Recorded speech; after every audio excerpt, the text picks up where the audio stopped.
कैसे हैं आप लोग? आई होप आप लोग अच्छे होंगे। बहुत टाइम बाद, एक्चुअली काफ़ी दिनों बाद मैं यूट्यूब पे ऑनलाइन आई हूँ और कुछ बातें हो गई थी, फैमिली में एक ट्रेजेडी हो गई थी, जिसकी वजह से काफ़ी दिन मैं आप लोगों से दूर रही।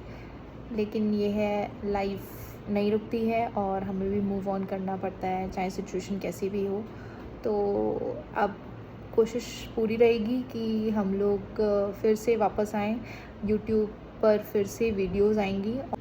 तो फ्रेंड्स, मेरी कोशिश ये रहेगी कि आप तक बहुत अच्छी अच्छी वीडियोस और मेरा जो डेली रूटीन है और जो भी कंटेंट मैं बना पाऊँगी वो आप तक मैं शेयर कर पाऊँ, यही मेरी कोशिश रहेगी।